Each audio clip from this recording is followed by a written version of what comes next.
All right, what's up, everybody? Name's Corey Bliss. I have just finished getting the third ending in Liza P. I have completely, almost 100% the game. I am missing one achievement. For those that have played, you have to collect the records. I'm missing one record, and it was an oversight. And I'm going to play through so I can get it again. And hopefully, by the time this video goes live, I will have the 100% on my Steam profile, which is public. If you would like to check it out to confirm that I have all the achievements in the game. I'll be going over the game once again in every aspect, from the story to gameplay, to what I think is amazing about the game, what is bad about the game, and at the end, I'll give it an overall score. What you're seeing right now is gameplay from day one of the game. So you won't have any spoilers for those that haven't made it this far in the game and don't mind hearing about it, but don't want to see about what's later on in the game. This is a review for you. First and foremost, I do want to start by saying that this game, in my opinion, out of every Souls like I have ever played, I have played Elden Ring, I have played all the Dark Souls, I have played Demon Souls, I have played Sekiro, I have played Neo. Earlier this year, we played Wo Long. I tried playing Mortal Shell. You name a Souls like, for the most part, I have played it and beat it, or I've attempted to beat it and just got bored playing it. I want to say that off of my very first impression, my first 100 hours with the game, this is probably my second favorite Souls-like game. Definitely the best Souls-like game that has come from a company not from software. This is probably my second favorite. Has the potential to be my favorite Souls-like game, behind Bloodborne. For those that have played Bloodborne, this game is very much in my opinion, a love letter to the game. It's very similar in a lot of regards. It's very similar in some of the mechanics. I think the game is more of a blend of Bloodborne and Sekiro. But all in all, I can attribute it more so to Bloodborne due to weapon variety, somewhat of a build variety, the different skills, the abilities, and so on and so forth. From a performance standpoint, I was thoroughly impressed from the demo. And if you played the demo of this game, you had to be impressed, especially if you played on PC. PC releases are known to be the most buggy, known to be the most buggy, known to have the most hicks in it, and requires a few patches for it to run well. When I first played this demo earlier this year, the demo ran amazing. No joke, I kid you not. My girlfriend can vouch for this. I put about 25 to 30 hours into the demo alone. Like, I beat the demo with all three starter weapons, and I was like, yo, like, this shit is amazing. I hope it's more of this when the game comes out. And I was like, if this is just a demo, I can't wait to see what the final product looks like. So from the demo, like I said, from a technical standpoint, the game ran well. No bugs, no hiccups, no visual issues, no audio issues. Not once. And I swear, I kid you not, I have over 100 hours spent in Liza P between the demo and the full game release.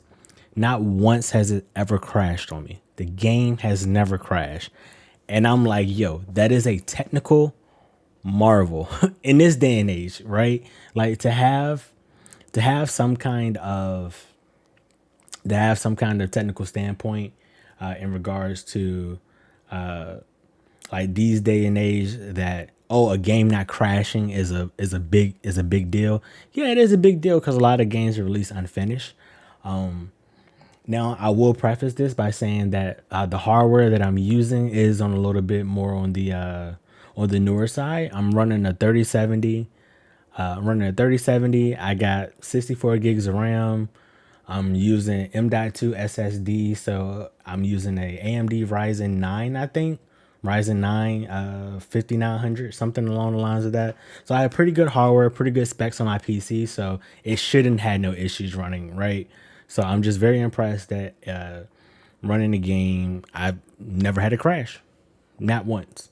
I've played the game on my Steam Deck from a performance standpoint, and it runs pretty well on Steam Deck. I did have to make a few adjustments in the settings. I didn't have to tweak the Steam Deck for it to work. I just had to tweak the personal in-game settings.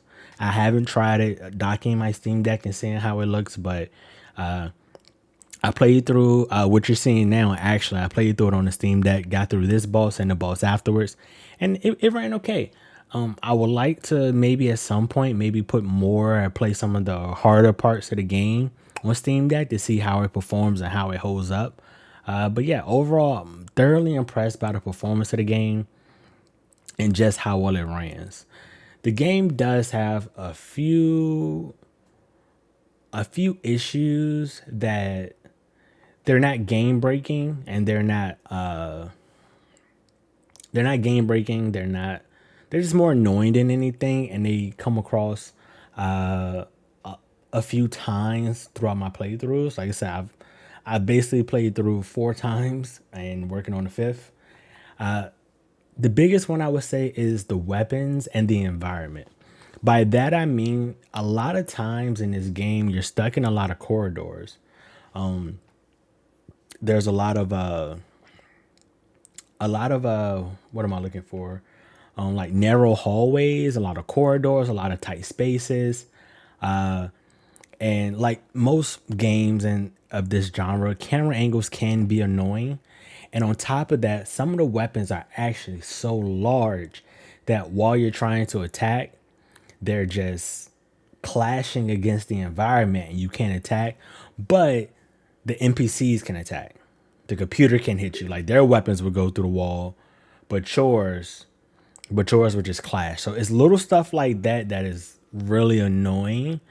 For the most part, there are ways to circumvent that, and with me playing through the game a few times, I know how to get around it. I know when to expect it. The starter, the first Legion arm that you get, the puppet string, is actually really good. I used it. I ran a whole playthrough only using the puppet string, especially once you level it all the way up. I think it's extremely powerful. I think it's really, really strong. So that helps a lot in those tight corridor spaces. Using that, and also probably using some other weapons, like maybe using daggers or some of the shorter swords and such, could help alleviate that. My first playthrough, I did use the great sword, the starter great sword. I tested out a few weapons here and there, like I killed a couple enemies, but I fought every major boss fight, and I fought every boss, mini boss and big boss, using only the great sword, the one you see right here on the screen. And I was able to beat the game with just this weapon. And in my opinion, the great swords in this game are very strong, but they're also very, very hard to use, mostly due to the attacking with them and how slow they are. But we'll dive more into that when we get to the gameplay section. From also another technical standpoint, the audio sounded good. I will say the voice acting is not the greatest. It's not the greatest voice acting, which we're in this renaissance of having some amazing voice actors, a lot of celebrities lending their voices to the game and such. It's solid. Like it's not bad, but it could be better. There's a few times where the mouthing of some of the NPCs doesn't match up with what they're saying or even when they're speaking, but that's perfectly fine. Some people may say it could be a hindrance that the main character that you use, Pinocchio, that he doesn't have his own voice. Like at no point does he speak throughout the game.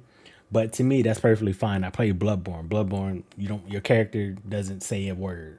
Same goes for Elden Ring. Your character doesn't say a word. So none of that is a real big issue to me. But for some people that are really big into single player experiences, that could be an issue to them. But for Souls-like players, that's nothing new here. I'm just trying to make sure visually the game is stunning. It looks amazing. It looks beautiful. I'm not usually one to hark big on frame rate and what you're running your game settings at. But I will say that I ran through my entire first playthrough at 60 frames per second. I then increased it to 120 because that was the most that I could run it on stream without having any hiccups. And when I would play off stream, I actually increased it to my monitor can go up to 165. I put it up to 165. Frame rate really does make a big difference in this game. Like, you can actually react a little bit easier to some of the bosses, to some of the moves. It does make a little bit of difference if you are struggling with some of the NPCs or some of the enemies in this game. I recommend just increase your frame rate and see if that helps out, because I was actually able to parry and the game felt like it got easier as I increased the frame rate. But I think now, because I played through it so much, I can probably speed run the game or practice getting there. But maybe that's something along the lines for the future. But overall, on a technical standpoint, how the game runs, how it performs, I give it an overall like a 8 out of 10. Like the weapon hitting the environment is a big deal, but for the most part, it doesn't happen often. And like I said, there are a few technical instances, such as like a few invisible walls, or like you got random little, like one little box will stop you from a crossing where you need to go. Just little game stuff like that, like design stuff. But it's not too bad. But yeah, the game is visually beautiful. Like, it is actually stunning. Watching people play it on stream doesn't do it justice. If you have the opportunity, play this for yourself and see how beautiful it is, just for yourself. And I didn't even have to tinker with any brightness. The only thing I think I did was I turned off motion blur. That was it, because I do not like motion blur.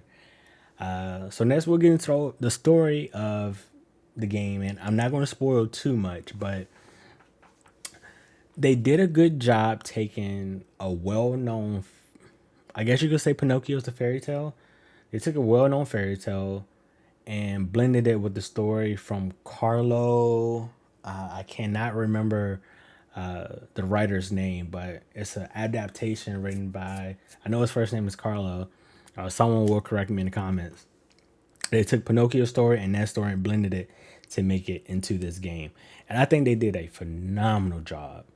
I mean, phenomenal. Like, I actually was really interested in the story of all the NPCs. Like I said, the voice acting may not be like that amazing, but the lore behind the game, the NPCs, the stories behind the NPCs, especially when you get into later game, and if you play through multiple playthroughs and you start to hear and see the alternates depending on which you pick, oh man, like, it's actually really good. And this game is really dark. Like, it is actually pretty dark. It has some very dark moments, a few sad moments, but all in all, like, it's very well done.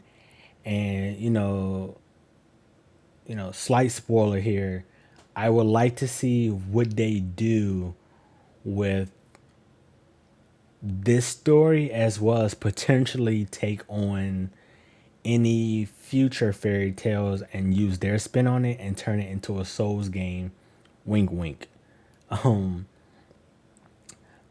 you see now is, you see Sophia. This is pretty much the main character, outside of your character, Pinocchio. You can kind of consider her like your conscience a little bit. She is the reason why you are doing everything you're doing, and she kind of just guides you throughout the game, and then you start to meet the other NPCs in the game, and then you start to fill in their story, and you fill in the story in general. So like I said, it's a very nice touch.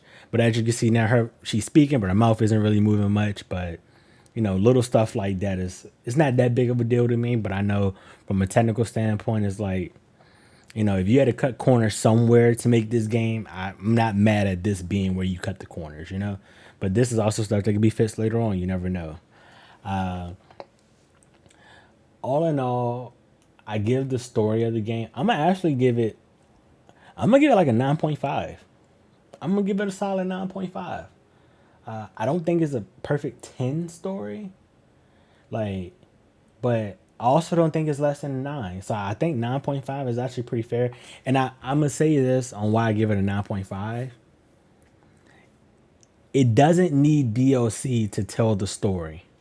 But DLC can only make the story of this better, which would increase the overall story of Lies of P to a 10. It's the same thing I felt about Bloodborne. Bloodborne initial story, like your first time playing through it until you learn all the lore, read everything, understand, Bloodborne is probably like a 7 or 8. When you play through the DLC, you get all the different endings and you understand like just the lore of it all. Oh man, Bloodborne is like a 10 story. Like, and I feel the same way about this, but I feel like initially, because it's a story we're sort of familiar with. We're familiar with the story of Pinocchio.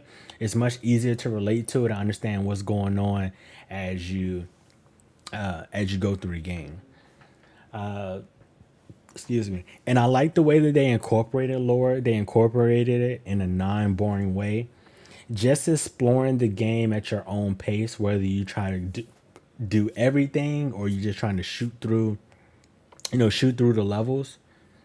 There's, you're going to get a good chunk of the story as long as you interact with the NPCs and such like that. My first playthrough, it took me roughly like 45 hours on my first playthrough. And then it took me roughly another 45 of actual in-game time because I did spend some time farming. And I'm also thinking about my time spent with I have two save files, one that has me on New Game Plus 4, and I have another one that just one playthrough, so it's quite a bit. So roughly on like one file, I probably only spent about 80 something hours, and I beat the game 3 times within that realm. So like I said, the first time was half of that. So I've been able to play through a couple more times, get more of the story, understand what I missed, and it just it's really good. It's really good story. It's just missing. There's a few there's a few questions you're going to have, and I think they can fix that with just DLC by just adding more lore as far as what happened before you and what also was happening around you as you're doing all this stuff. So I think that would be pretty cool. I'm looking forward to it. The devs had already said they are working and planning on post content to see. They haven't specifically said there will be DLC as far as like more weapons or more story or maybe just like, you know, if there's like some DLCs maybe like they just do like a whole nother like character and just stick you in somewhere similar to like Final Fantasy VII Retrograde, how the DLC is just a separate character in their journey. So however they tend to do it, I'm looking forward to it, and I'll be playing it for sure day one, no questions asked. Next, let's move on to the actual in-game stuff. First and foremost, I appreciate that they added a lot of var- there's not a lot of build variety. So you have a few common stats that you build your character around. You have your health, you have your stamina, you have your let's see, I can't remember the name of the health. Maybe I do it here as I try to level up, but I think wait, hold on. I might have it here. Oh, there we go. Yes, you have vitality. Vitality is your health. You have your vigor. Vigor is your stamina. You have your capacity. Your capacity is actually how much weight your character can carry before feeling heavy. You have motivity. Motivity is technically just your strength. You have technique. Technique is your dexterity. And you have advance. Advance is more so the spell equivalent to this game. So health works, like normal. You raise your health, you get more overall health. Stamina, same thing. You raise your stamina, you got more stamina to do more jukes, more swings. You can be a little more defensive. Capacity. Capacity is just your overall weight as what your character can carry. And I will say this. It was a big, because since then they fixed it. My first playthrough, it was really, really tough because I felt like you had to put so many points into capacity in order to make your character. If you are not familiar with Souls games, you want your character to have as much weight as possible while being light as possible because how heavy you are affects how fast you can sprint. It affects your dodge. It affects your roll. It affects a lot. And in this game, I was always like, I felt like I was giving up so much weight wise in the beginning because I felt like I had to spend so many points as I leveled up and gained new equipment, gained new gear. And I will put on the gear and I'm like, yo, I'm overweight again. And like, I stated earlier, I played through this game using a great sword. The great sword, the reason I picked the great sword, I felt like it was the hardest starter weapon to use. And also one of the more, if you can play with that weapon, you can use any weapon in the game, essentially. Like the great sword is super hard, super difficult. Excuse me. But if you can master playing with that, you can play with any weapon in this game, no questions asked. And using the great sword, man, it was really important to have stamina a lot and also have pretty decent weight because the weapon was just very, very slow. Even though it hits hard, it was very slow. And I wasn't even using the best great sword. I was using the starter one, which all in all, it's not a bad weapon. It just, not a great weapon. It's definitely the weaker of the two starter weapons.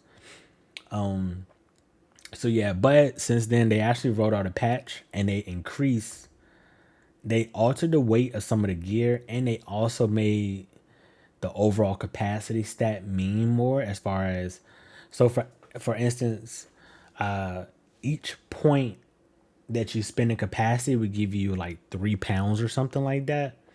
I think they shifted it and made it more to where it's like 5 pounds. And that may not sound like a lot, but that actually made a lot of difference. And what it allowed me to do is, because at one point I was actually like, man, I actually did have to, at some point in the game, you do get to respec, which I'll get there. I actually respec a little bit and put more points into my capacity so I can have some weight so I can just stop being overweight, no matter which gear I put on. But with that patch, I actually made a huge difference in the game.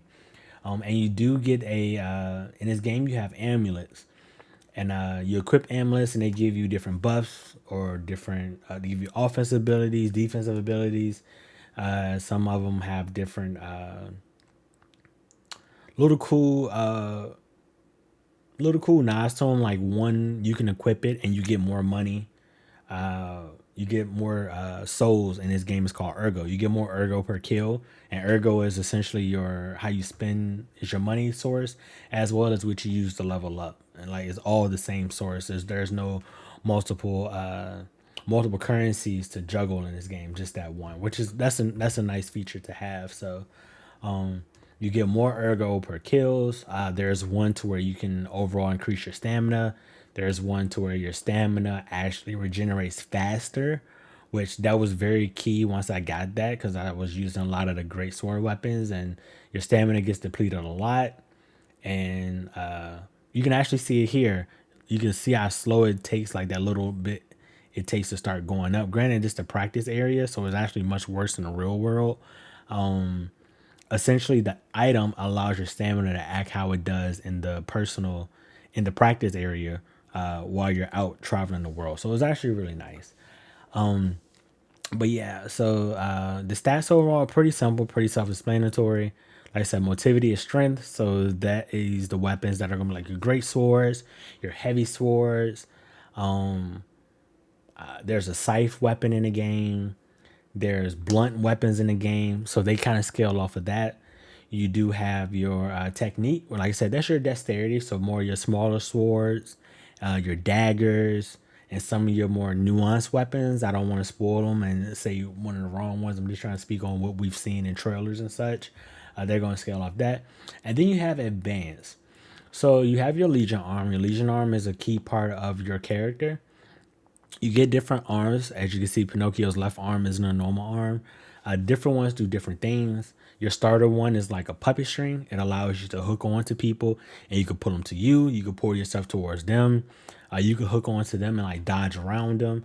And when you fully level it up, you can actually do a lock on attack, where they do like a real heavy strike, and it's actually really really strong, really really powerful, and a really good too, especially when you're fighting big enemies, bosses, or if you want to knock someone down to kind of get around them and you don't want to just stand there and fight them. So it's a really good tool. There's another one that shoots out electricity, one that shoots out fire, one that shoots out acid. Like, it's just a bunch of different cool little tidbits. And if you don't want to use the Legion arm, you actually don't have to. There's no point in the game to where I actually felt like I needed to use one. Just switching them out as you collect them and you level them up just makes certain parts of the game a little bit easier. There's actually a default arm that you do get. It's just a metal arm, and you can't level it up, you can't change it, but hey, it's there. If you just want to use that one and rock that, I think that's pretty cool. Some people could say that they wish they kind of felt a little necessary to use. And I understand that. I get that. It's a feature that like you kind of marketed during the marketing of the game. Like, hey, this is a real cool thing. I can see that, but I'm also glad that the game wasn't depending upon it, because to really maximize your Legion arms, you really had to do the side stuff. So to really level them up, and like I said, for one to be effective, I'm actually pause here so you can see. Actually, wait, pause. So you can see the stats and how they set here. Vitality, health, vigor, all this. To really make your Legion arm really effective, you kind of got to have your advanced leveled up because it makes your attack stronger. And I'm going to be honest, I didn't start leveling advanced until my third playthrough. So I played through the first two on the one save file. I played through the first two playthroughs only leveling these first five, one, two, three, yeah, these first five stats. I didn't even touch advance. So yeah, Legion Arm did kind of feel kind of weak for me. But once I started leveling up advance, oh, they are strong. They are really, really strong, and they do make a world of difference once you start putting points into it. But yeah, overall, the Legion Arm is a cool feature. I'm sure everybody's favorite part is the weapons. Let's talk about the weapons. This game, if I'm not mistaken, once you collect every weapon in the game, I think it's 41, 40 or 41 different weapons. Each one pretty unique. Each one's pretty unique. Some share some similarities, but for the most part, they're all pretty unique, and they got their own. They all look different, which that's a big bonus, right? Like, you got 41 weapons in the game, and all of them look unique. None of them look the same, which that's cool. Most of them have their own moveset. Some moves are shared a little bit here and there, but it was actually they're really cool. And the system in this game that you get, where you're actually able to take certain weapons and break them down. You have the blade part, you have the handle. If the weapon is not a special weapon, which special weapons you are only able to collect, this is kind of jumping ahead a little bit, but when you defeat a boss, you are given essentially a resource, and you can use the resource one of three ways. You can later redeem it at a merchant that you find, and they sell special amulets, and you can only get that amulet using that resource you got from the boss. Or at that same merchant, you can use that resource to purchase a special weapon. Or you can use that resource to cash out on Ergo if you feel like you need the Ergo to level up. The way I did it was my very first playthrough. I took all of the resources that you get, and I purchased all the special weapons. Special weapons you cannot break down. You use them as is. What you see is what you get. And I will say, in my humble opinion, without spoiling it, there's about one, two. There's for sure two special weapons. Actually, three. I think Out of the 5 best weapons in the game, 3 of them are actually special weapons. They're really, really strong. So on your first playthrough, I recommend you get your resource from the boss, unlock all the weapons, especially if you're a trophy hunter as myself, is one of the easiest achievements to complete. Getting most of the weapons because you kind of just find them as long as you're exploring the world and you don't spend that resource. On my second playthrough, I actually got all of the amulets that you get from the bosses, so I don't have duplicates of the special weapons. Now that I have them all, I'll probably I don't even need duplicates because you can't equip multiple of the same you cannot equip multiple of the same amulets, and you also cannot break down special weapons. And once you have one, it's kind of like, you don't need multiple ones unless you just want to run. At some point, if they offer an option to run dual weapons, like you can have 2 weapons at the same time, like swinging them per se. Maybe that may tickle your fancy, and you want to run 2 of the special weapons. So, but all in all, the weapons, they all feel very unique. Some of them are definitely more challenging to use than others. As I stated, you see me here. I'm using a greatsword. The greatsword is really hard. Like, I feel like in the demo, the greatsword is actually really strong. Like, the greatsword is actually pretty broken, and I feel like they nerfed it a bit for the launch of the game, and it was actually a little hard. It was a little hard, but I don't regret using it my whole entire first playthrough. The only thing I could possibly recommend, I don't know how they would do this. What could be cool in the future is if they offer a variety of different skins or colors for the weapons, if you want to do that. And the only reason I say that is in this game you actually collect outfits, headpieces, as well as costumes. As you see now, I'm wearing one of the pre-order costumes, and it's the glasses and the jacket, the whole fit that I'm wearing. And this is actually really cool. This is my personal, it's probably my second favorite outfit in the game that you get. It's definitely top 3 for sure. Like, the drip is immaculate. Like, Pinocchio has the drip for sure. So it would be kind of cool if you could get like skins for your weapons to match some of the costumes, because you get quite a few. I think you get like 15 or something like that. It's a pretty good amount of costumes you're able to unlock in the game. But yeah, the weapons overall is really good. The combat in general, it's your typical Souls combat. It's a lot of blocking, it's a lot of dodging, rolling out the way. It's a lot of trying to get behind your opponent to go for the backstab attack. It's a lot of trying to break their guard so you can get a free charge attacks or a fatal attack, however you want to use it. So, the combat is your typical Soul style combat. The nuance and the intricate part of this game is pretty controversial because not everybody feels the same about it. Is the parry system. And this game is not called parry; it's actually called perfect guard. So you can defend. So your defensive options in this game is you can block, just hold block. You can time your block to get a perfect parry. You can roll out the way. You can dodge out the way. And some of your weapons, I forgot to go over this part with weapons. Weapons have 2 special attacks with them. Some of them have 2 defensive attacks. Some have 2 offensive attacks. If you look at the lower right hand corner, as you see here on your screen,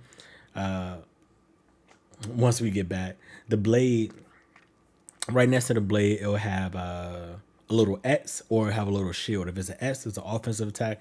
If it's a shield, it's a defensive attack. So for the greatsword, for instance, my offensive attack is this.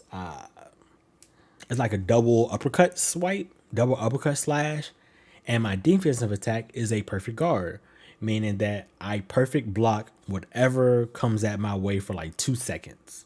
It's pretty strong. It's pretty good actually. And it also helps break, when you use that, it also helps break the defense of whatever enemy you're fighting. So the combat, like I said, it's pretty simple. Rinse and repeat. You don't really got to do much. The game is more so about learning attack patterns, learning what enemies are weak to what, so that way you can take advantage of it. As you see here in your on the left hand side, right behind, this is your healing item, your pulse cell.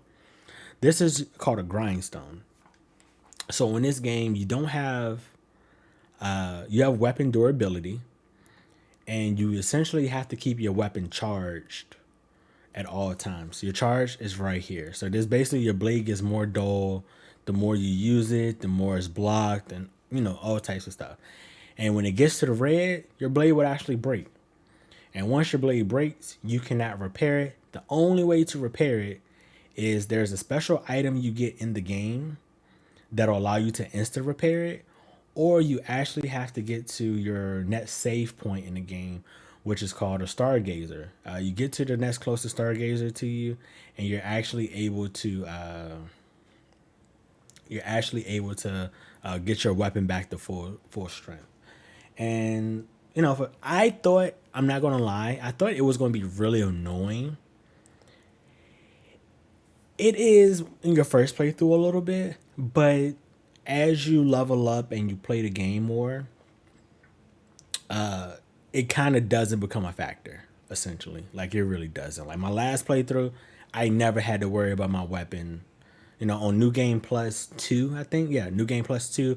At no point did I have to worry about my weapon breaking before I was able to make it to a next save point and such. So that was pretty cool. Like you know, without jumping ahead, I will say that this game, it actually gets easier the more you play. The more you play, the more you level up your character, you level up your weapons,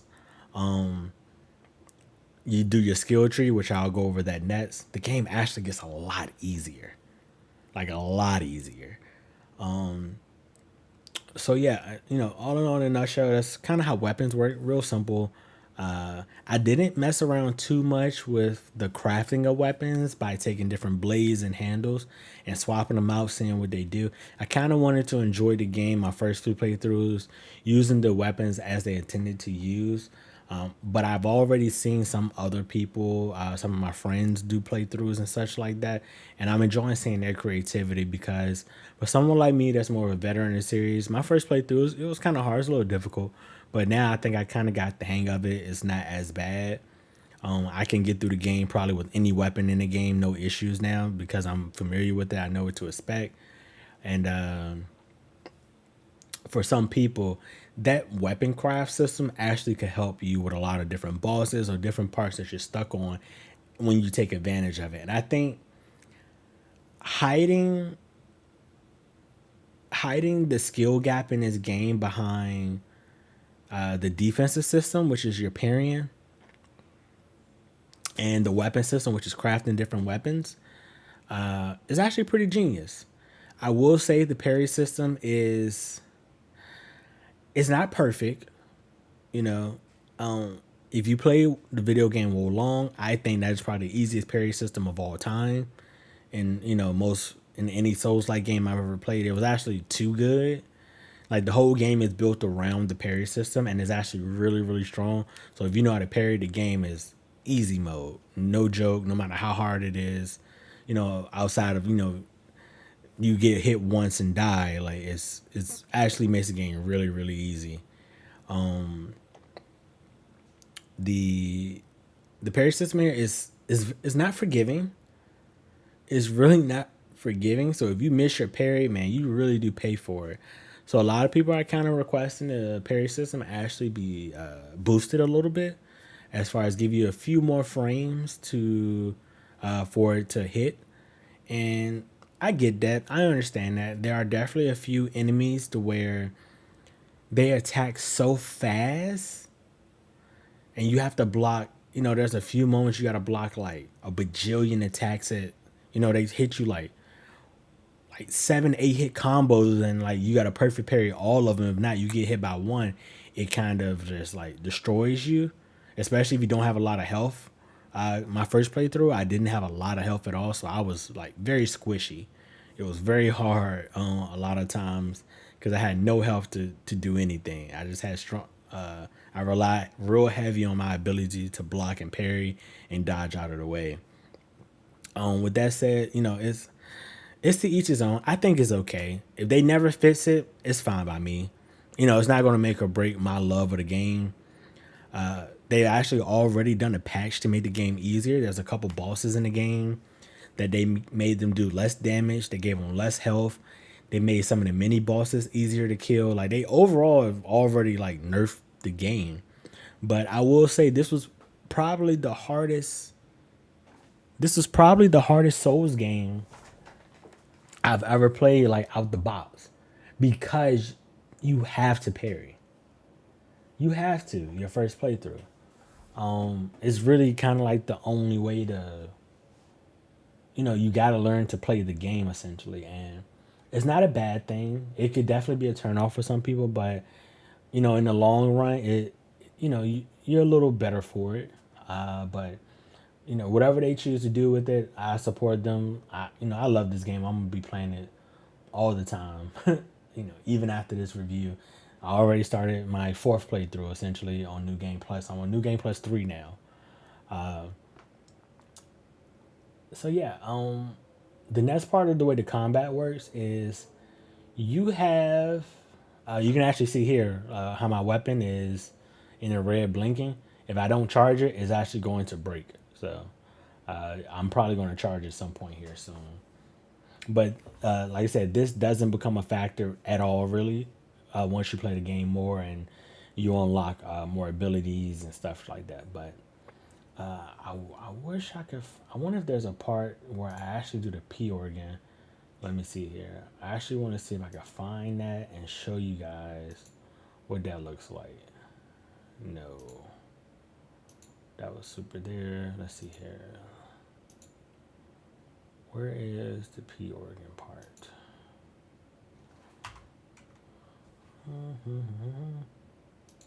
Do do do do do do. I feel like I'm close to it. See P organ. Nope. Where am I? Oh, that's the big boss. All right, let's see here. So I'll talk about it as I get there. So your P organ, right? It's essentially your skill tree. What it does is you have these nodes, and there's essentially there's 5 links. On each link, there's 4 nodes. On each node, there's mini nodes. On each mini node, you actually equip one of 4 types of abilities: an attack, a defensive, a survivability, or I can't remember the last one. You can only have one type of ability on each node. And what that does is once you complete the mini nodes around the once you complete the mini nodes around the main node, you unlock whatever that ability is. And let's see here. I think I'm close to it, or I'm about to do some leveling up. Here we are. Yes, I'm about to do it now. Perfect. If I can hit pause once it shows it to me. Here we go. Bet. Perfect. All right. Wait, go back to down. Here we go. All right, boom. So all in all, right, this is the P organ. To me, this is the meat and potatoes of the game. This is where the game actually gets easier. On top of you learning the abilities, learning the attack patterns, leveling up weapons, and just getting familiar with the game, this here is what makes the game easier. So as you can see, you have phases. In your first playthrough, you have 5 phases. New Game Plus 1, you get 6. New Game Plus 2, you get 7. And you stop at 7 phases. Each one of these is essentially a node. And each node actually will give you an ability or some kind of buff to your character. So this one would be you get an extra healing item. So cool, your max available amounts of healing items are increased. And as you can see, as you go up, it requires more outside nodes to get whatever that component is. So it takes two to fill out the first two. It takes three on the outside to fill up, to fill up one on the next two phases. When you hit phase 5, 6, and 7, it actually takes four to gain the total effect of whatever this item is here. So essentially, the way it works is, so for this healing item, right? You're about to see me spin now as I go through the tree. Just look what it is. So you get link dodge, you get an extra healing item, you get longer stagger window, and this one is you get an extra fable slot. I forgot to go over fables in combat, but fable slots are little blue bars under your stamina. And once you have the correct corresponding amount available to match whatever your weapon ability is, you're able to unleash it. It charges up over time by attacking, taking damage, and parrying and doing defensive maneuvers. You can actually later on equip some stuff that allows it to just constantly charge over time and stuff. So that's essentially what your Fable bar is for. I actually used it more in my last playthrough, my New Game Plus 2 playthrough. I didn't feel like I used it a lot in the first two because using some of the weapons and using some of the Fable arts, it felt kind of hard to get them off because some of the enemies are just so fast and they hit you so quick, and they'll armor through your attack, and it made it a little bit harder sometimes to land some of them. So I actually kind of ignored them for like the first playthrough, and I didn't start using them until playthrough 2 and 3. Like I said, I haven't used them all, tested them all, seeing how they all work. But they definitely, it definitely was very beneficial in my New Game Plus 2 playthrough. I can tell you that for sure. So, but back here, as you can see, you have attacks here. You have attack. Let's see. I'm about to level it up again. The first thing I put up was the link dodge because I thought dodging was very important. As you unlock more phases, you unlock more different items that you can upgrade, and these are permanent. You are able to respec this at some point, but if you play through the game, I want to say either by the time you finish your third playthrough or midway through your fourth, you will have all 7 filled out, no questions asked. So you just acquire it over time. You can change it if need be, but eventually, if you play through enough, you'll have all of them unlocked, and then there may be a few skills you miss out on here and there, but you're able to respec and change them out if you need it. But yeah, the P organ skill, the P organ skills. I'm gonna actually go back and pause. So here you get, in order to get the link dodge, I had to fill this out. The same will go for the pulse cell. The same will go for the stagger window. The same goes for the fable slots. So whatever this here is, and it's the same for everyone. It does not change. That skill, these skills in each spot is going to be the same for every person. The only thing that changes is what you put inside of them, which these are your extra buffs and extra abilities. And this is where the game gets easier to me, because from here you're able to, there's without spoiling, a few of them give you extra heals, you get extra damage, you get extra defense, you make items in the shop cost less, you're able to hold more consumables, you get a whole bunch of variety of different things that you can do to fill out your skill tree, and you can tailor it exactly to your play style. So if you want to be someone that uses your Legion arm very heavy, you can make all of these kind of cater around your Legion arm. Me, I don't use consumables. I've never used a consumable in this game outside of my healing item. And I did that. So I don't have any consumable slots on mine. Mine's is all attack and all defense, and some and a few sprinkled in different abilities, because once you get to phase 3 and 4, you got to have one of each. So you can't just load up on offense and call it a day. That would be kind of broken. I ain't gonna lie. But yeah, all in all, this is the meat and potatoes of the game. And once you level this out, it actually helps you stay on par as you play through new game pluses, and the game technically gets harder.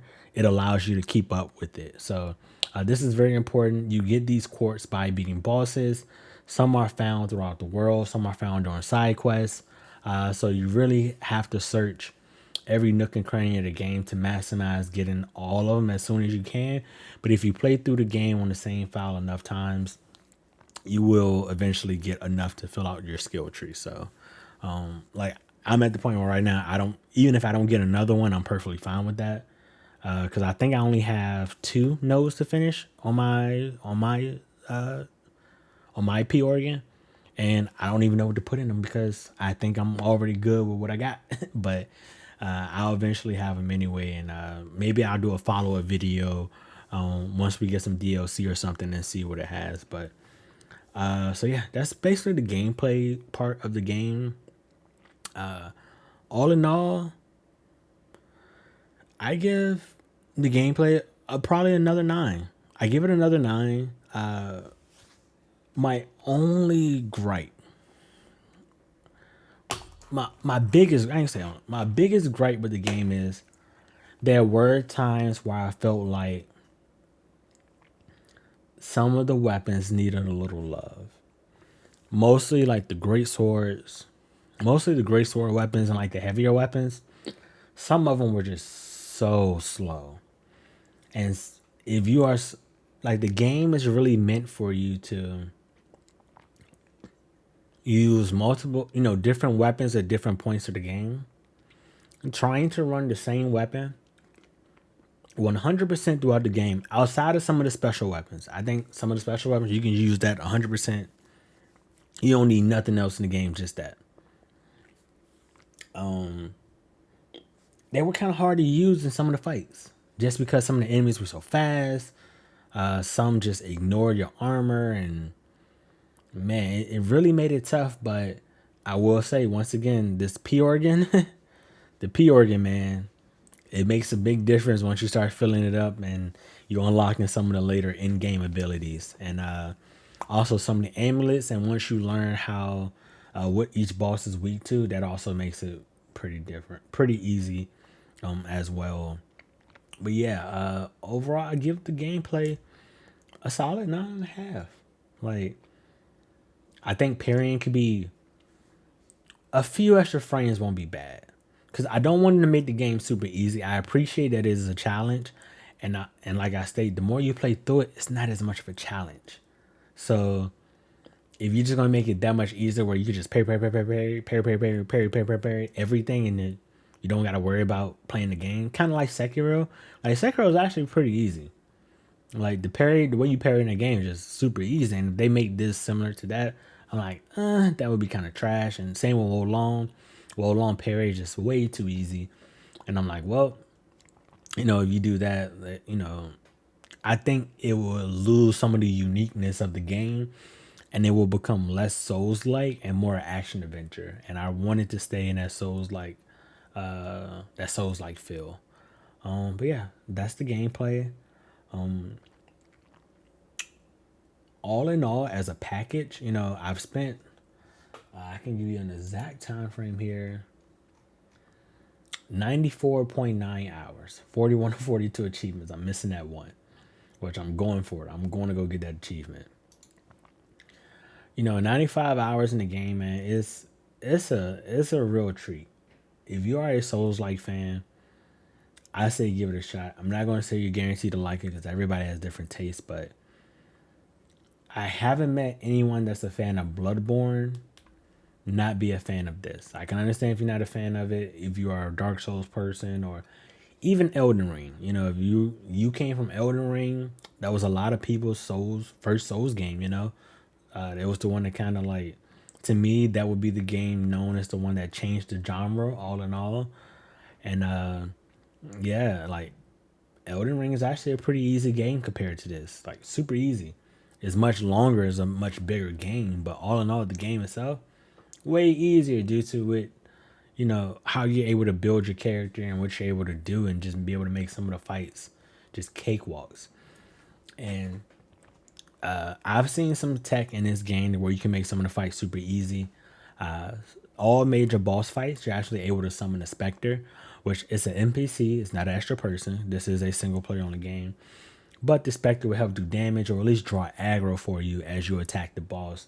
And that's kind of like that's what makes it easy. in this game. You know, that's your helping hand essentially. I haven't used one, so I'm not sure how it operates on that level. I can't speak to it, but you know, I've seen people use it, and it, you know, that's what it's there for. You know, if you struggle with a boss, you have an option to help you get over the hurdle so you can continue on the game. Which, all in all, that's what I want people to do: is enjoy Souls games, have fun with these games. Uh, I'm a big fan of niche genres, you know, fighting games and Souls games, and I want them to grow bigger so that way they get bigger budgets and more of these can happen, you know. So this team did an amazing job. As that from a performance standpoint, the game ran amazing for me. I had no hiccups. Like I said, the audio wise, it was fine. Visual wise, it was beautiful. Just you know, some voice acting could be a little bit better, but the lighting was great. Gameplay wise, I had a ton of fun fighting the bosses. There was only maybe there's a handful of bosses in the game, like a pretty good amount. There's only maybe two that suck in my opinion. Two that are just like I don't need. I'm not having fun fighting this. It's more boring than having fun. But overall, the bosses are like this game. The bosses feel like bosses, man. They hit hard. They got some tricky stuff to them. You got to be on your P's and Q's. You know, when you're your first time encountering them, you don't know what to be looking out for. So yeah, it's pretty good. It's pretty. This game is like I said, it's probably one of my personal favorites. It's my second favorite Souls game for sure. I think it has the potential to pass Bloodborne when it's all said and done. Yeah, you know, I've been talking for an hour, but this game deserves all that love, all that attention, everything I'm saying about it because it's really important. And this is one of those games that I think, even if it's not huge now, it's going to have that cult following like Bloodborne has, and you know, it's going to be one of those games we're going to play for years, multiple times. And I'm looking forward to see what the speed run community, the no hit run community, what they do with this. With there's been people already beat the game in under 2 hours, so it's been a good addition already. I'm looking forward to DLC. I would love a Liza P2, or another adaptation of another story fairy tale. But yeah, that's my Liza P review. All in all, I'm gonna give the game. Let's see. I think all in all, I'm gonna give the game about a 9.5. Like straight up 9.5. I don't think it's a perfect 10 game. In my heart, for me, this is a 10 out of 10 game because it's everything I wanted. Like, you know, when you envision a new game and you excited for you, like, all right, what do I want this game to be? This nailed it for me on all personal notes. Stepping myself outside of that, I still think it's a 9.5 Souls game. Like, it's way too much fun. The bosses are way too cool. Some of the weapons are way too sick. You know, the game does a good job guiding you through, but also allowing you to a little room for discovery, figuring out what you like, what you don't like. It's just super fun, man, and it's just the first one. So I'm excited to see what the studio does, and yeah, that is my 100%. I'm sorry, 41 out of 42% achievement review of Liza P. If you liked it, leave a thumbs up, leave a review, subscribe to the page. I appreciate you. And you can catch me live on Twitch, twitch.tv/Corey Bliss. I'm usually live about 4 to 5 times a week. I play a lot of random games, a lot of fighting games. As of right now, Liza P is my jam, but we'll be playing Spider-Man and a bunch of other stuff as it comes up. But yeah, give us a follow. We love new faces and new people to the community. So thank you for watching. I appreciate you.